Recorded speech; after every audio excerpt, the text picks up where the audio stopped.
श्री भक्तमाल में भक्त श्री किशोर सिंह जी। पाइनी नपूर बांधी नृत्य नग धर हित नाचियो, राम कलश मन रली शीस तांते नहीं बाचियो। वाणी विमल उदार भक्ति महिमा विस्तारी, प्रेम पुंज सुठी सील विनय संतनी रुचिकारी। सृष्टि सहाहे राम शुभ लघु वैस लक्ष्मण आरज लिया, अभिलाष उभे खेमाल का ते किशोर पूरा किया। श्री खेमाल रत्न जी के 2 मनोरथों को श्री किशोर सिंह जी ने पूर्ण किया। पैरों में नूपुर बांध करके आप श्री गिरधर लाल जी के सामने नित्य नृत्य करते थे और दूसरे श्री रामचंद्र जी की सेवा के निमित्त अत्यंत आनंद पूर्वक घड़ा भर करके मधुर जल लाते थे। इस सेवा से आपका सिर कभी वंचित नहीं हुआ। आपकी वाणी निर्मल और उदार थी। उससे आपने भक्ति की महिमा का विस्तार किया। आप श्री रामकृष्ण के प्रेम की राशि, सुंदर स्वभाव, विनयशील एवं भक्तों को प्रिय लगने वाले थे। सारा संसार बड़ाई करते हुए कहता था कि छोटी अवस्था में ही श्री राम रेयन के पुत्र श्री किशोर जी ने महत पुरुषों के लक्षणों को धारण कर लिया। श्री किशोर सिंह जी के विषय में विशेष विवरण इस प्रकार हैं। श्री किशोर सिंह जी श्री खेमाल रत्न जी के पुत्र और श्री राम रेयन जी के पुत्र थे।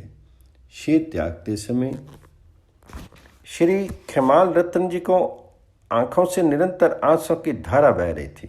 कारण किसी की समझ में नहीं आ रहा था। श्री राम रेयन जी ने पूछा, आपको क्या कष्ट है? आप स्पष्ट कह दीजिए। श्री खेमाल रत्न जी ने कहा, मैंने अपने मन में सेवा के 2 मनोरथ किए थे, वे पूरे नहीं हुए, इसी बात का दुख है। वे कौन से मनोरथ हैं? ये पूछने पर आपने कहा कि 2 में से एक तो ये कि मैं भगवान श्री सीताराम जी के लिए अपने सिर पर रख करके जल भरा कलश नहीं लाया। दूसरा ये कि पैरों में घुंघरू बांध करके कभी भगवान श्री कृष्णचंद्र के आगे मैंने नृत्य नहीं किया। श्री खेमाल रत्न जी की इस बात को सुनकर के उनके मंत्री, परिवारी, पुत्र आदि राजपने के अहंकार एवं लोकलाज के कारण चुप रह गए। परंतु उसी समय आपके पुत्र परम हरि भक्त श्री किशोर सिंह जी बोल उठे, आप मुझे आज्ञा दीजिए, मैं इन दोनों सेवाओं को नित्य करूंगा। जब तक मेरे शरीर में प्राण रहेंगे तब तक नित्य नियम को निभाऊंगा। अपने पुत्र की ऐसी प्रेम में प्रतिज्ञा सुन करके श्री खेमाल रत्न जी के मन में अपार सुख हुआ। उन्होंने उठ करके श्री किशोर सिंह को छाती से लगा लिया और फिर सुखपूर्वक अपने शरीर का त्याग किया। श्री किशोर सिंह जी ने जो प्रतिज्ञा की थी उसका उन्होंने जीवन भर निर्वाह किया। श्री प्रियादास जी ने इस घटना का अपने कविताओं में इस प्रकार वर्णन किया है। खेमाल तन त्याग समय अश्रुपात, आखिनते बात सुत पूछे अजू नीके खोली दीजिए। कीजिए पुण्य दान बहु संपत्ति अमान भरी, धरी हिये दोई सोई कहाँ सुनी लीजिए। विविध बड़ाई में समाई मति भई पेना, नित ही विचार अब मन पर खीजिए। नीर भरी घट शीश धरी के ले न ले आयो, और नूपुर न बांधी नित्य कियो नहीं छीजिए। रहे चुपचाप सबे जानी काम आप ही को, बोलियो यो किशोर नाती आज्ञा मोको दीजिए। यही नित्य करो नहीं टरो, जो लो जीवे तन मन में हुलास उठी, छाती लाए जीजिए।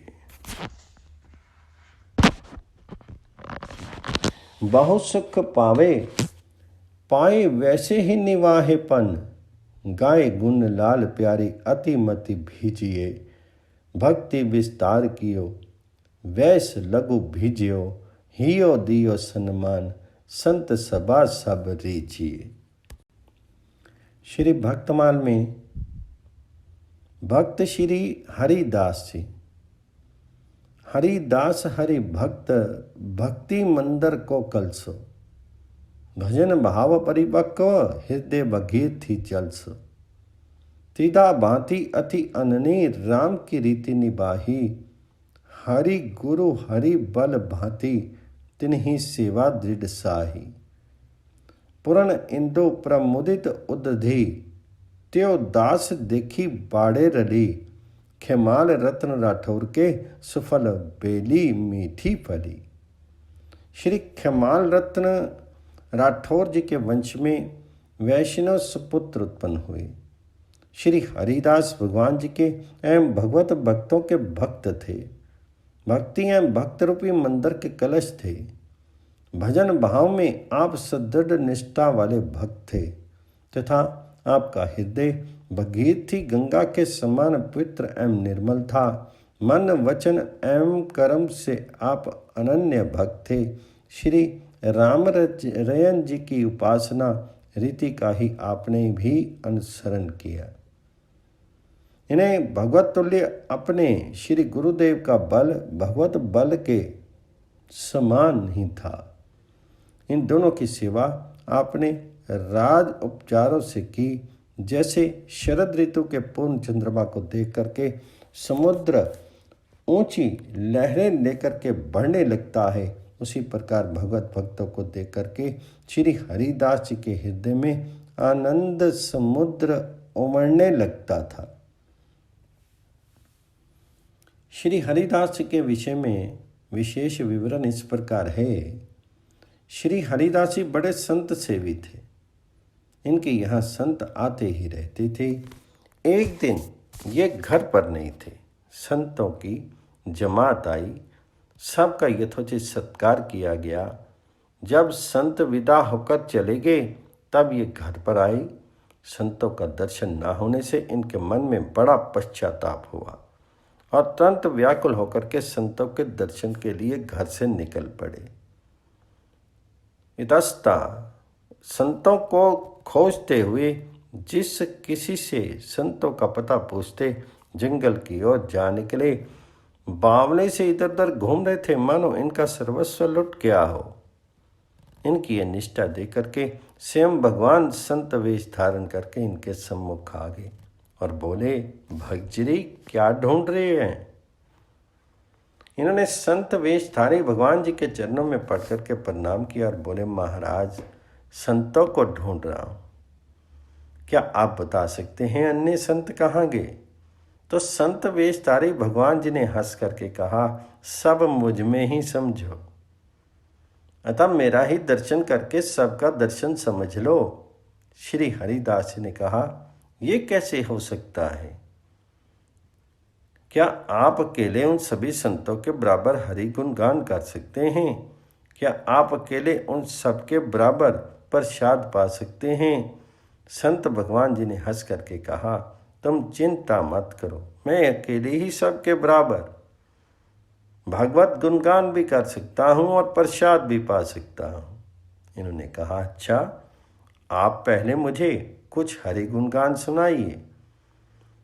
संत भगवान जी ने भाव आवेश में ऐसा हरि यश सुनाया मानो 1000 मुख और 2000 जिहा से शेष जी भी हरि गुण गा रहे हैं। तब तो इन्हें विश्वास हो गया कि ये निश्चय ही कोई समर्थ संत हैं। फिर तो ये प्रेमवश उन संत भगवान को अपने कंधे पर बिठा करके ले आए और षोडशोपचार पूजा स्तुति की। तदुपरांत अनेक प्रकार का प्रचुर भोजन बनवाया। जब संत जी भोजन करने लगे तो ये पुनः प्रेमवश बोले, महाराज जैसे आपने हरि गुण गान में अनेक संतों की सामर्थ्य अपने में दिखाई, वैसे ही प्रसाद पाने में भी आपको अपना ऐश्वर्य प्रकट करना होगा। संत भगवान जी ने कहा, तुम तनिक भी चिंता मत करो, जो भी सामान बना हो सब मुझे परोसते जाओ। मैं अकेले ही अनंत संतों का भोजन करने में समर्थ हूँ। फिर तो श्री हरिदास जी ने बड़े चाव भाव से इन्हें भोजन कराया। संत भगवान सब भोजन अकेले ही साफ कर गए। तब श्री हरिदास जी जान गए कि ये तो भक्त वत्सल भगवान ही मेरे मनोरथ को पूर्ण करने के लिए संत वेश में पधारे हैं। फिर तो उन्होंने भगवान जी की बड़ी स्तुति प्रार्थना की। भगवान इन्हें स्वरूप का दर्शन करा करके अंतर ध्यान हो गए। श्री भक्तमाल में श्री चतुर्भुज जी कर्तव्यनिष्ठ। गायो भक्ति प्रताप सबही दासत्व दृढ़ायो, राधा वल्लभ भजन अन्निता गर्व बढ़ायो।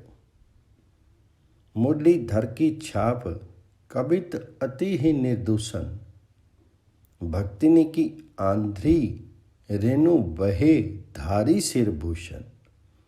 सत्संग महा आनंद में प्रेम रहत भिजो हियो, श्री हरि वंश चरण बल चतुर्भुज गौड़ देश तीरथ कियो। गोस्वामी श्री हित हरिवंश महाप्रभु के श्री चरणों के प्रताप से श्री चतुर्भुज दास जी ने गोंडवाना प्रांत को तीर्थ के समान पवित्र बना दिया। आपने भक्ति प्रताप का गान किया, उसके द्वारा सभी लोगों में दास्य भाव दृढ़ किया। ठाकुर श्री राधा वल्लभ जी के भजन की शिक्षा देकर के आपने अनन्य भक्तों के परिवार को तथा अनन्यता के गौरव को बढ़ाया। आपकी कविता काव्य दोषों से सरथा रहित है।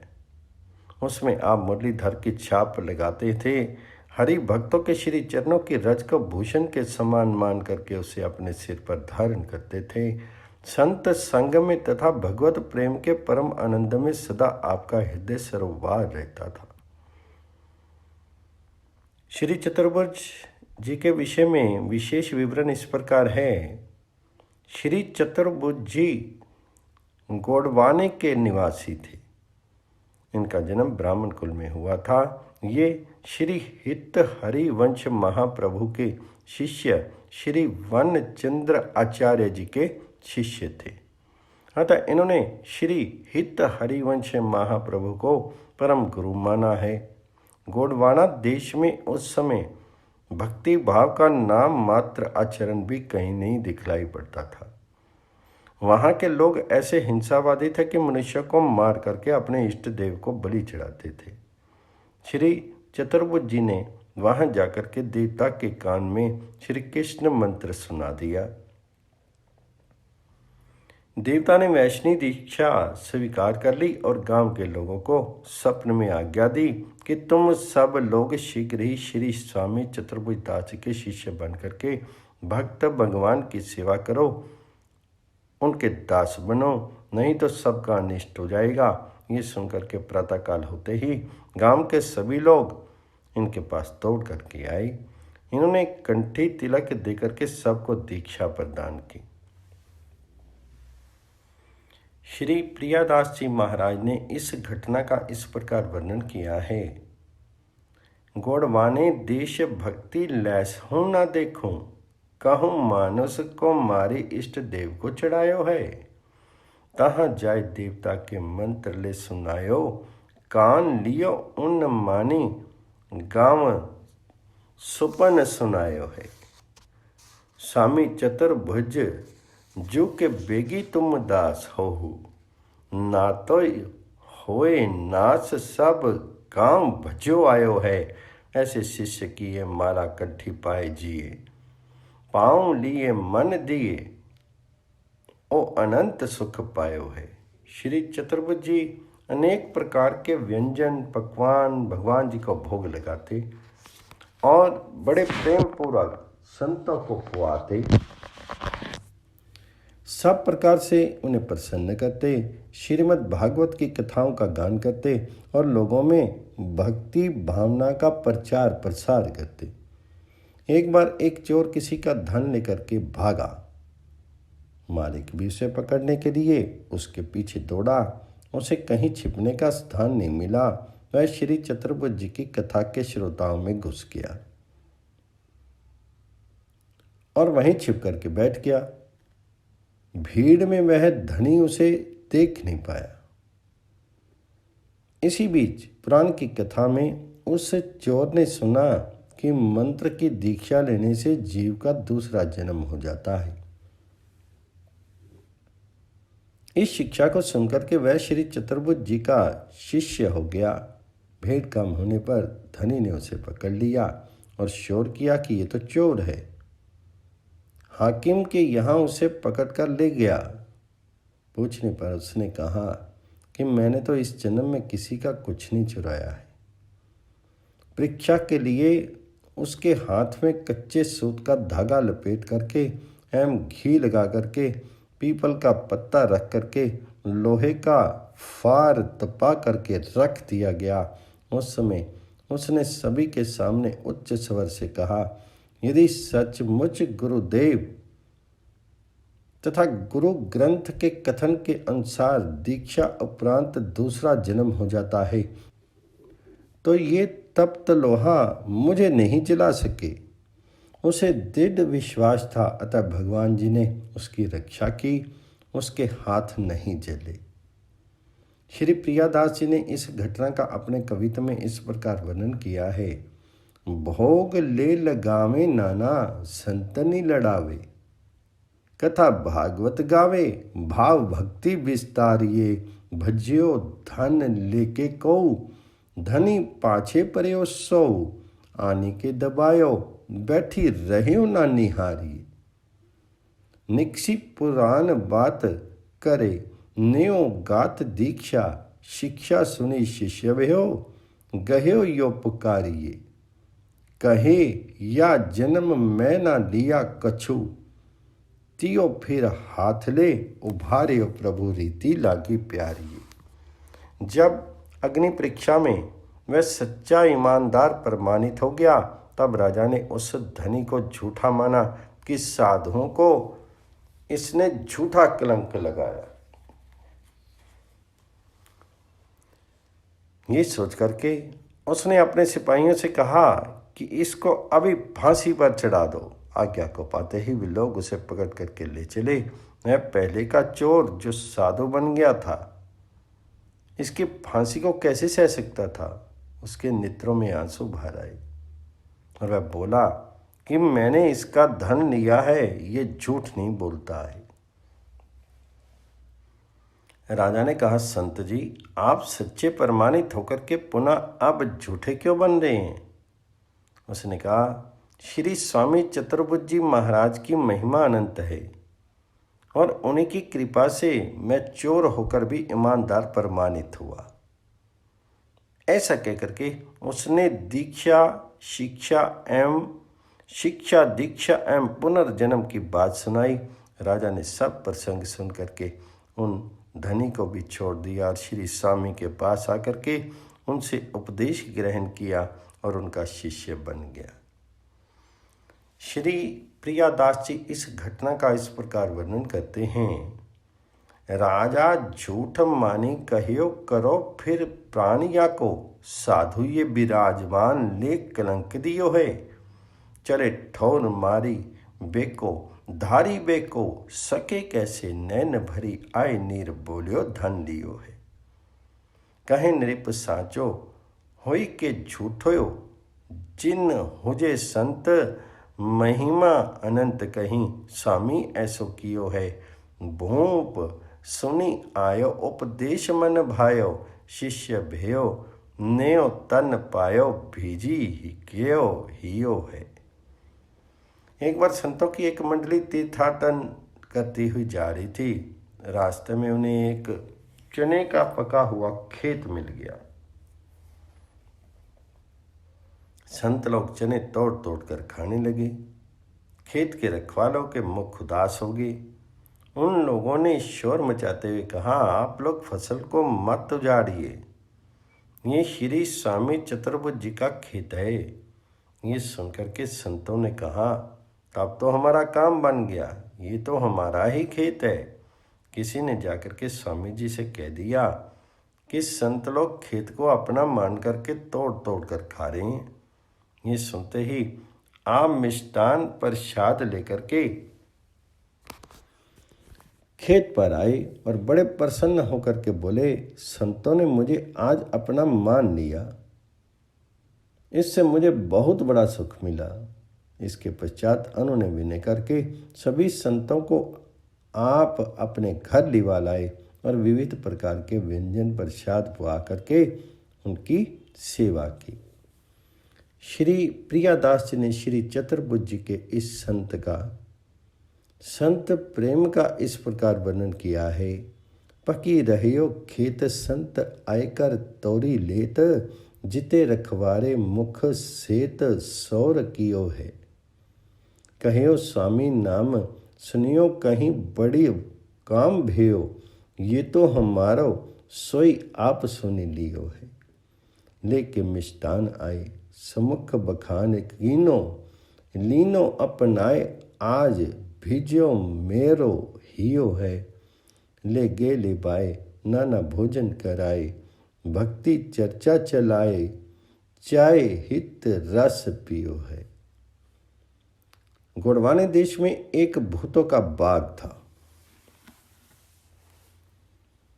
वहाँ अनेकों भूत प्रेत निवास करते थे।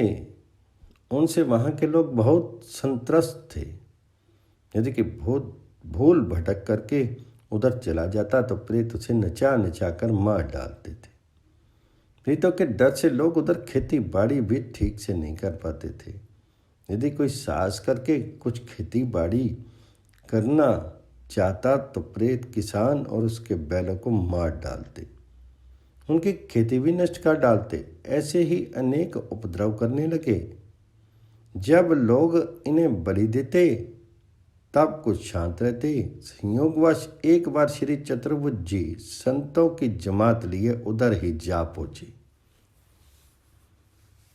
संतों को किसी एकांत उपयुक्त स्थान की खोज थी, जहां जल थल फल फूल का सुपास हो, जिससे कि वहां रुक करके श्री ठाकुर जी की सेवा पूजा भजन साधन कर सकें।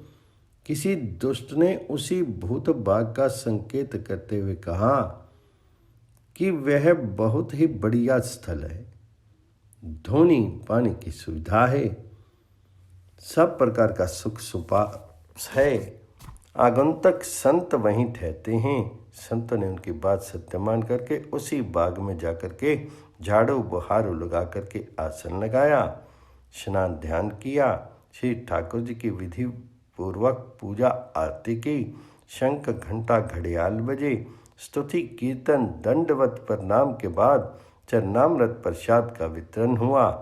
संयोग की बात, उस समय और सब प्रेत तो कहीं अन्यत्र गए हुए थे। केवल 30 प्रेत उपस्थित थे। उन सब ने आरती पूजा का दर्शन और नाम संकीर्तन का श्रवण किया, जिससे उनके समस्त पाप नष्ट हो गए और उनका उद्धार हो गया। वे सब दिव्य रूप धारण करके भगवत धाम को चले गए। इसके बाद वे प्रेत आए जो कहीं बाहर गए हुए थे। उनके साथ यमराज के दूत थे जो उन्हें विविध प्रकार की यात्रा दे रहे थे। अपने साथी प्रेतों को पाप मुक्त होकर के भगवत धाम गए जान करके ये प्रेत बड़े जोरों से हाहाकार करने लगे। तब श्री चतुर्भुज जी ने पूछा, तुम लोग कौन हो और इतने दुखी होकर के इतना शोर क्यों कर रहे हो? वे बोले, हम सब प्रेत हैं। अपने कुकर्मों के फलस्वरूप हमें प्रेत योनि मिली है और हमें यमराज ने रहने के लिए ये बाग दिया है। आपने एक तो हमारी जगह पर दखल कर लिया और दूसरे हमारे बहुत से साथियों को पाप मुक्त करके उनका उद्धार कर दिया। हम बाहर गए थे अतः रह गए, इसी शोक से हम रो रहे हैं। हम भी आपके दरस परस से पाप मुक्त होकर के प्रेत योनि से उद्धार चाहते हैं, परंतु ये यमराज के दूत लोग हमें आपके पास आने नहीं देते। अब आप ही हम लोगों पर दया करके हमारा उद्धार करिए। श्री चतुर्भुज जी ने पूछा, तुम लोगों के उद्धार के लिए हम क्या करें? तुम्हारा जैसे भी उद्धार हो हम वे करने के लिए तैयार हैं। तो तब प्रेतों ने कहा, महाराज एक गड्ढा खुदवा करके उसमें सभी संतों का तथा अपना चरणामृत भरवा दीजिए, उसी का पान करने से हम सबका उद्धार हो जाएगा। श्री चतुर्भुज दास जी ने ऐसा ही किया। रात में प्रेतों ने संत चरणामृत का पान किया। सभी दिव्य देह धारण करके भगवत धाम को चले गए। प्रेतों के मुक्त हो जाने पर यमदूत भाग करके यमराज के पास पहुंचे और उन्होंने सब वृत्तांत उनसे कह सुनाया। यमराज ने हंस करके कहा, तुम लोग ऐसे अभागे हो कि प्रेत हो तो भक्तों का दर्शन करके चरणामृत पान करके तर गए, परंतु तुम लोग जैसे के तैसे रह गए। जिस समय यमराज और यमदूतों की ये वार्ता ही हो रही थी, उसी समय यमराज के दूसरे दूत उसी गांव के एक ब्राह्मण को बांध करके ले आए। वह ब्राह्मण एक और खड़ा हुआ सभी बातें ध्यानपूर्वक सुन रहा था। साथ ही उसके मन में ग्लानि हो रही थी कि मेरा सारा जीवन यों ही व्यर्थ चला गया। श्री और श्री हरिदासों की कुछ सेवा भी मुझसे नहीं बनी। अब निश्चय ही नरक का कष्ट मुझे सहना पड़ेगा और प्रेत पिशाच आदि योनियों में भटकना पड़ेगा। इतने में यमराज ने यमदूतों को समझा बुझा करके जब उस ब्राह्मण पर दृष्टि डाली तो एकदम जोर से चिल्ला उठा, अरे तुम लोग इस ब्राह्मण को क्यों बांध लाए? अभी तो इसकी आयु शेष है। इसे वापस इसके शीर में पहुंचाओ और इसी नाम वाले अमुक व्यक्ति को बांध करके लाओ। जल्दी करो, कहीं ऐसा ना हो कि लोग इसके शीर को जला दें, फिर मुश्किल पड़ जाएगी। यमदूत तत्काल उस ब्राह्मण को ले गए। लोग उस ब्राह्मण के शव को शमशान में ले जा करके चिता पर रख करके आग लगाने ही वाले थे कि इतने में मैं उठ करके बैठ गया और बोला, अरे भाई, अभी मैं मरा नहीं हूँ, मुझे मत जलाओ। लोगों ने उसे चिता से उतारा और अत्यंत कौतूहलपूर्वक उससे पूछने लगे, पंडित जी, आप तो मर गए थे, फिर भी कैसे गए? तो ब्राह्मण ने सब बातें बताई। उसके जीवित होने का समाचार सुनकर के भारी भीड़ एकत्र हो गई। पुनः उसने यमपुरी का आंखों देखा हाल विस्तार पूर्वक सुनाया।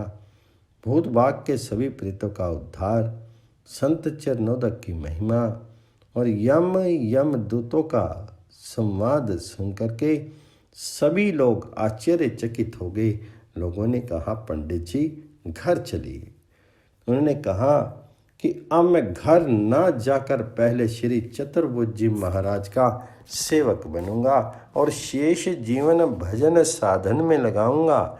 उस प्रसंग को सुनकर के राजा प्रजा सभी लोगों ने श्री चतुर्भुज जी की शिष्यता स्वीकार की। तिलक कंठी धारण करके भजन साधन और संत सेवा करने लगे।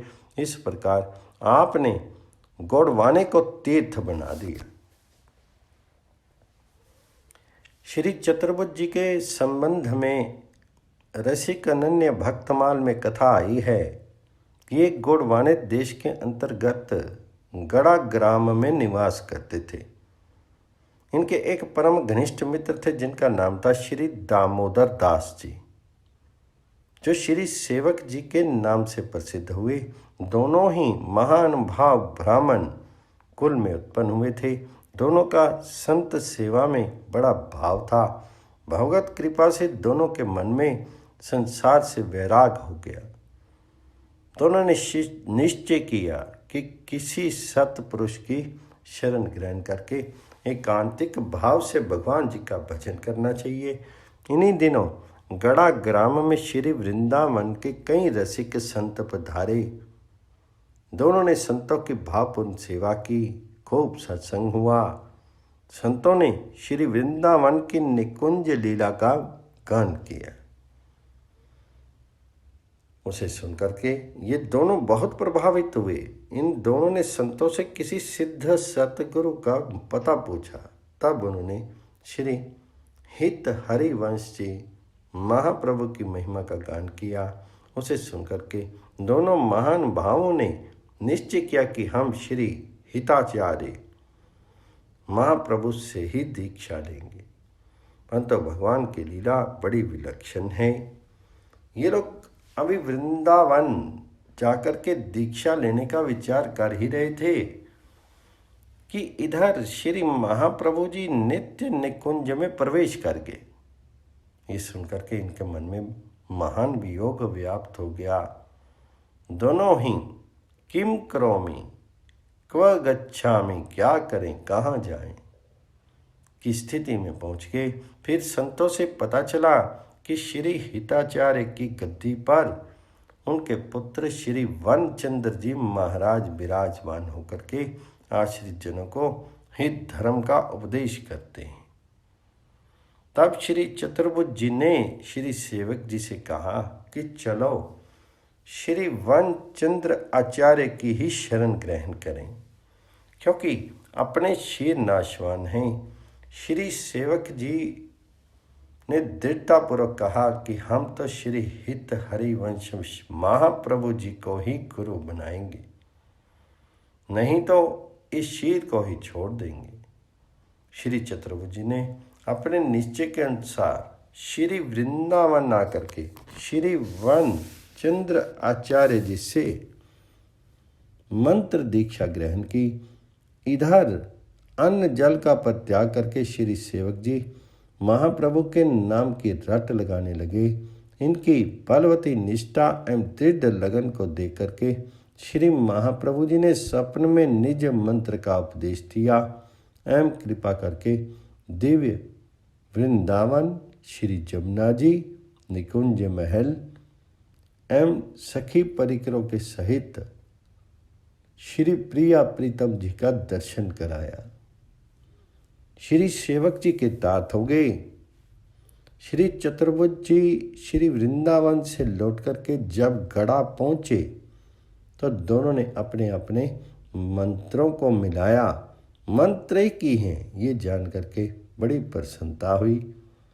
श्री चतुर्भुज जी का श्री हित महाप्रभु में परम अनुराग था, कारण कि वे परम गुरु थे। इसलिए मूल छप्पे में श्री नाभाजी ने लिखा कि श्री हरिवंश चरण बल चतुर्भुज। श्री भक्तमाल में भक्त श्री कृष्णदास जी चालक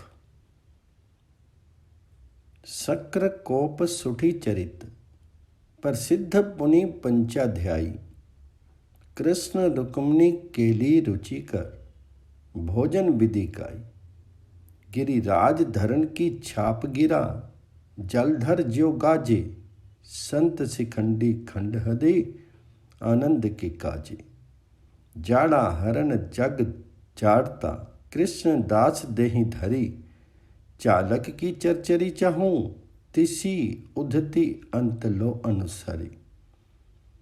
श्री कृष्णदास जी चालक के चरचरी छंद गीत समुद्र के उस पार तक फैले। समस्त पृथ्वी भर के निवासियों ने सप्रेम गाकर के आनंद प्राप्त किया। अपनी पूजा भंग हुई जान करके इंद्र ने जो वज्र पर कोप किया, उसके कारण जो श्री कृष्णचंद्र की गोवर्धन धारण लीला हुई, आपने इस गोवर्धन धारण लीला प्रसिद्ध रास पंचाध्यायी श्री कृष्ण रुक्मिणी प्रणय एवं भोजन विधि आदि पर अनेक सुंदर काव्य लिखे। आप अपनी रचनाओं में गिरिराज धरण की छाप लगाते थे। मेघ गर्जन के समान आपकी वाणी मधुर एवं गंभीर थी। जगत के अर्थात सभी प्राणियों के जड़ता रूप जाड़े को हरने के लिए आपने सूर्य के समान भक्ति तेजों में शरीर धारण किया।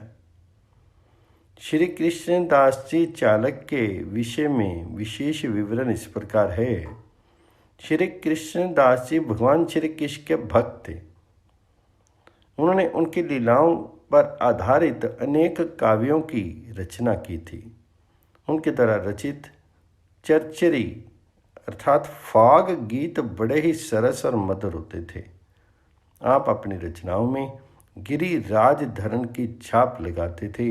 एक भाट ने श्री कृष्ण दास जी चालक की चरचरियों से इनकी छाप हटा करके अपनी छाप लगा दी और एक राजा के दरबार में आकर के उन्हें सुनाया। लोगों ने खूब वाहवाही की, इनामों के ढेर लग गए। राजा ने भी बहुत सा इनाम दिया, परंतु इसने एक तो भक्त की कविता चुराई, दूसरे उनकी छाप हटा करके अपनी छाप लगाई।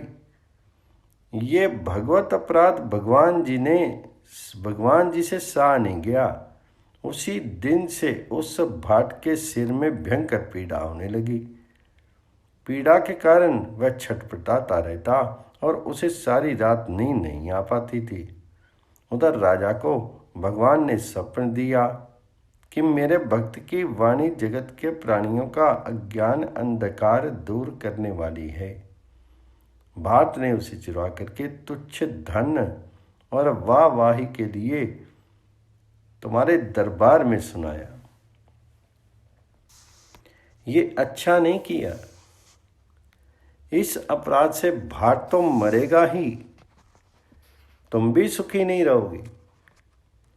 अगर कुशल चाहो तो उसे समझाओ और डांटो, फटकारो। चालक की चरचरियों को गा करके जितना धन कमाया है वे सब कृष्णदास जी को दिलवाओ। प्रातःकाल होते ही राजा ने स्वप्न की बात का स्मरण करके भाट को बुलवाया और फटकारते कहा, अरे मूर्ख, तूने छल पूर्वक भक्त कृष्णदास जी चालक की कविताओं को अपनी बता करके दरबार में सुनाया और इनाम प्राप्त किया है। अब तुम वह संपूर्ण धन उन्हें ही अर्पण करो और अपराध क्षमा कराओ, अन्यथा तुम्हारा कल्याण नहीं है। अब उस भाट को अपने सिरदर्द और रात दिन की बेचैनी का रहस्य मालूम पड़ गया। उसने तुरंत जाकर के श्री कृष्णदास जी के चरण पकड़ लिए, क्षमा याचना की, सारा धन उन्हें भेंट कर दिया। तब वह शारीरिक एवं मानसिक वेदनाओं से मुक्त हुआ तथा राजदंड और यम दंड से छुटकारा गया। उसने पुनः ऐसा अपराध न करने की प्रतिज्ञा की। साधु सज्जनों के प्रति दीन बन करके उनके सत्संग में जाने लगा। ये भक्तवाणी का चमत्कार है। श्री भक्तमाल में श्री संत दास जी गोपीनाथ पद राग भोग 56 भुंजाए, पृथु पद्धति अनुसार देव दंपत्ति दुलराए। भगवत भक्त समान ठौर द्वय को बल गायो, कवित सुर सो मिलत भेद कछु जात न पायो। जन्म कर्म लीला जुगति रहसी भक्ति भेदी मरम, विमलानंद पर बोध वंश संत दास सीमा धर्म।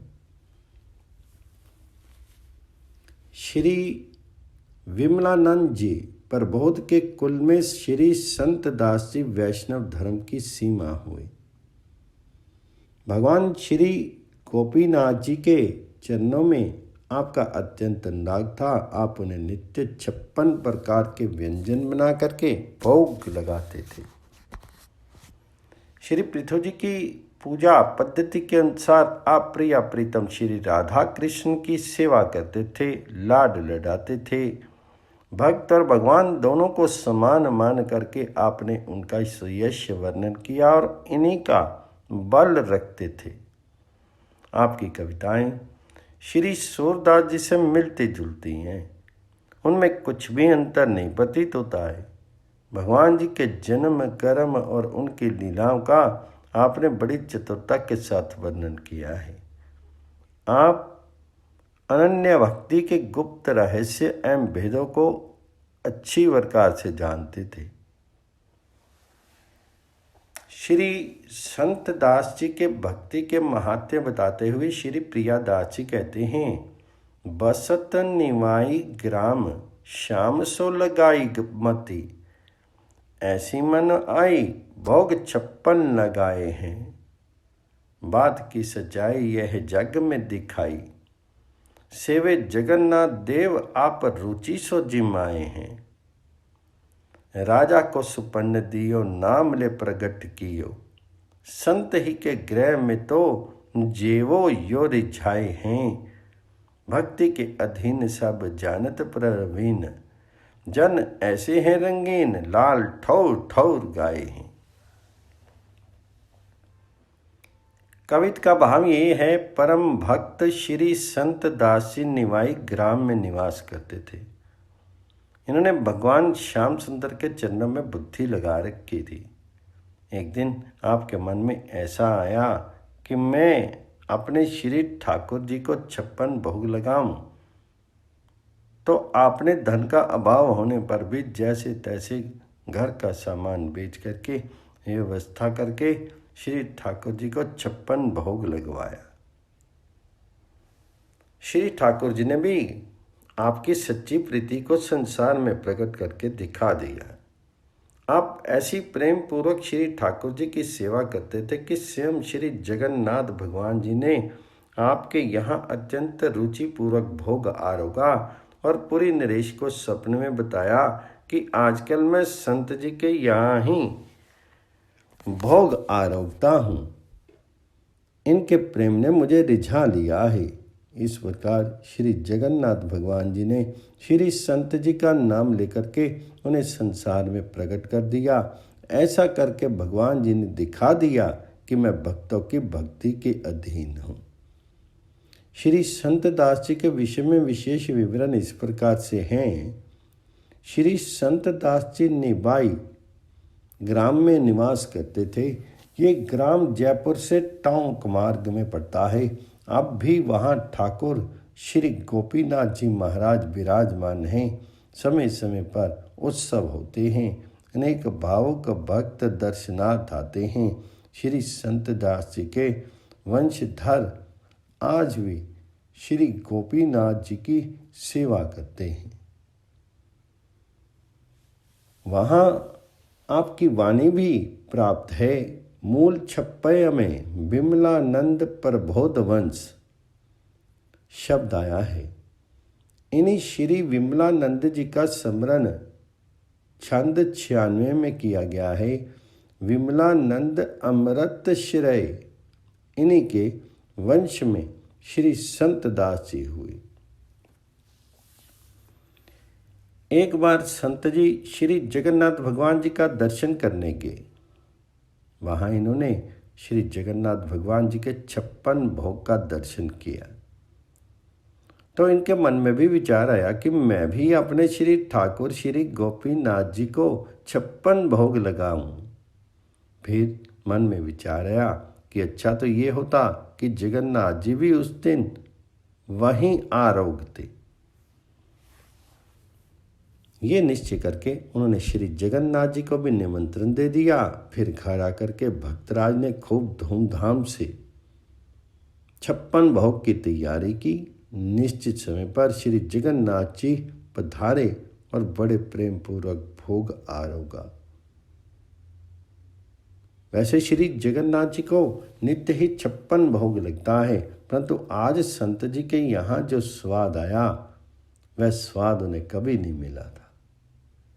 अतः आप भोग आरोग कर पुनः पुरी ना जाकर के संत जी के यहाँ ही रह गए। तब संत जी ने दूसरे दिन भी जैसे तैसे 56 भोग की तैयारी की, क्योंकि वे जानते थे कि श्री जगन्नाथ जी तो 56 भोग ही आरोगते हैं। उस दिन भी श्री जगन्नाथ जी नहीं गए, भोग पा करके फिर वहीं रहेगी। तब तीसरे दिन फिर संत जी ने घर सामान बेच बेच कर 56 भोग की व्यवस्था की।